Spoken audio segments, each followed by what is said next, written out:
citoyenne pour le climat et ça permet aussi à Jean Castex de verdir une partie de son action du moment où à venir l'État compte relancer le fret ferroviaire ou le transport de marchandises par le train plutôt qu'en poids lourd.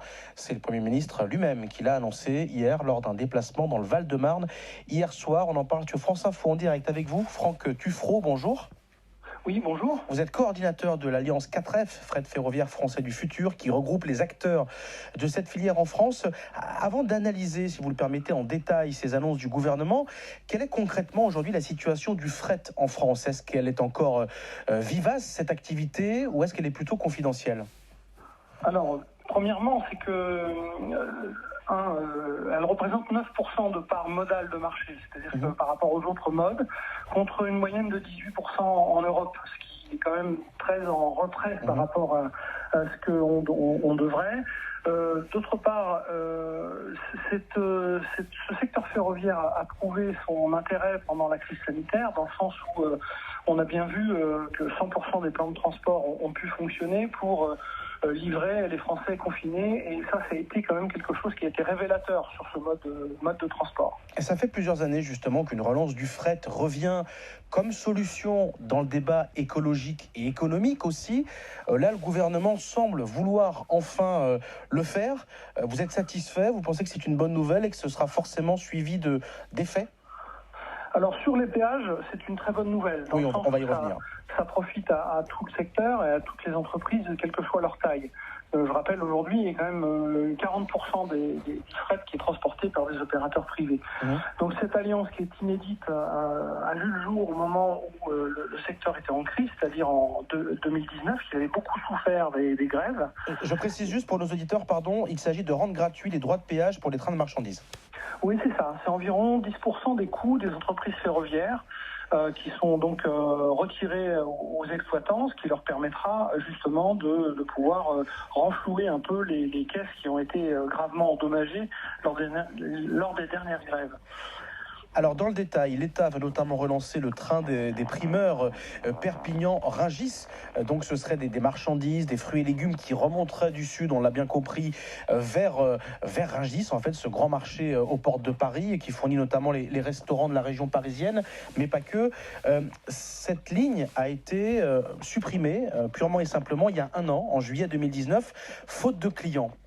Qu'est-ce qui nous prouve qu'aujourd'hui, elle pourrait à nouveau séduire ? En fait, dans les annonces du gouvernement, il y a deux choses. Il y a les péages, certes, mais il y a aussi les relances de l'autoroute ferroviaire. C'est-à-dire qu'on va transformer cette liaison qui se faisait par train classique avec des wagons frigo, qui étaient désuets et qui nécessitaient d'être complètement relancés, par une autoroute ferroviaire qui pourrait desservir Rungis. En fait, l'autoroute ferroviaire a un gros avantage, c'est qu'elle allie, c'est-à-dire les premiers et derniers kilomètres se font par camion, et les grands, c'est-à-dire les flux massifiés se font par le ferroviaire, qui a toute sa pertinence.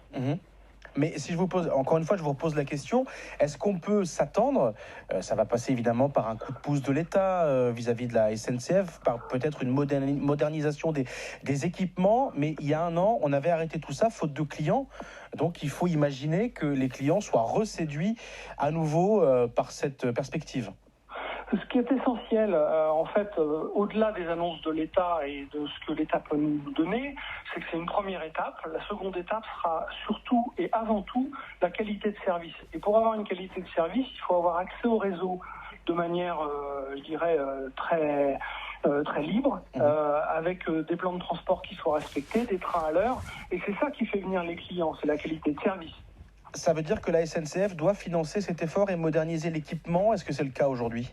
Alors, il y a déjà des financements qui sont prévus. Nous avons, au sein de l'Alliance 4F, à la fois aussi fait des propositions, parce que notre ambition, très clairement, c'est de doubler les parts du fret en 10 ans, c'est-à-dire d'arriver à 18% en 2030. Et pour ça, on peut consacrer une première enveloppe qu'on a à peu près chiffrée à 1,3 milliard d'euros, servirait donc à la relance pure et au lancement des études concernant les investissements qui sont nécessaires sur le réseau.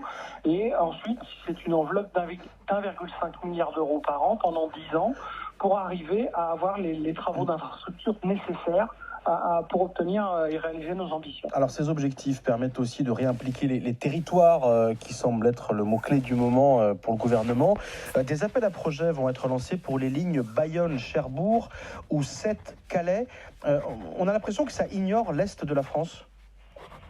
Alors l'Est de la France est déjà une zone qui est très concernée par le fret ferroviaire, puisque elle fait passer des corridors nord-sud passent par l'Est de la France, en grande partie.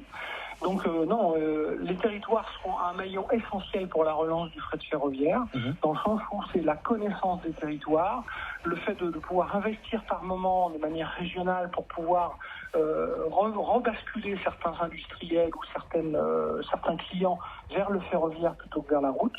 Et tout ça, c'est dans l'intérêt de chacun, puisque le ferroviaire est extrêmement écologique. Il pollue 6 fois moins et ça consomme 9 fois moins d'énergie. Donc on a tout intérêt à se relancer, y compris dans les régions, sur le fret ferroviaire. Justement, en termes d'objectifs chiffrés, le gouvernement table sur 20 000 poids lourds de moins sur les routes en 2021, ce qui correspond à 425 000 tonnes de CO2 émises en moins. Est-ce que ça vous paraît réaliste ? Oui, à partir du moment qu'il y a une vraie volonté politique, on l'a vu en Europe, certains pays ont une volonté politique avant-gardiste et aujourd'hui ils sont à 45%, je parle de l'Autriche, de par modèle de marché. Et nous, on rappelle que dans notre ambition de doubler les parts de fret, c'est plus d'1 million de tonnes CO2 par an d'économiser. Dernière question, donc il faut maintenant imaginer et espérer que des sociétés privées, des grands groupes agroalimentaires notamment, laissent tomber le camion pour le train. Ça peut aussi pour elles être une bonne publicité finalement, même un argument marketing, des entreprises qui déclareraient faire des campagnes de pub pour dire nous on laisse tomber la route, on passe par le train, comme ça on est plus vert. Bien sûr, certains ont déjà commencé. On a des politiques RSE dans les entreprises, des grands groupes qui sont avant-gardistes sur le sujet, qui sont vraiment dans l'air du temps. Et il y a des investissements qui ont été faits, à la fois des investissements côté des exploitants ferroviaires, mais aussi des clients, pour pouvoir justement favoriser le mode ferroviaire et être beaucoup plus écologique dans leur bilan carbone. Merci beaucoup en tout cas d'être intervenu sur France Info et pour toutes ces précisions, Franck Tuffreau, coordinateur de l'Alliance 4F qui regroupe les acteurs de la filière du fret en France.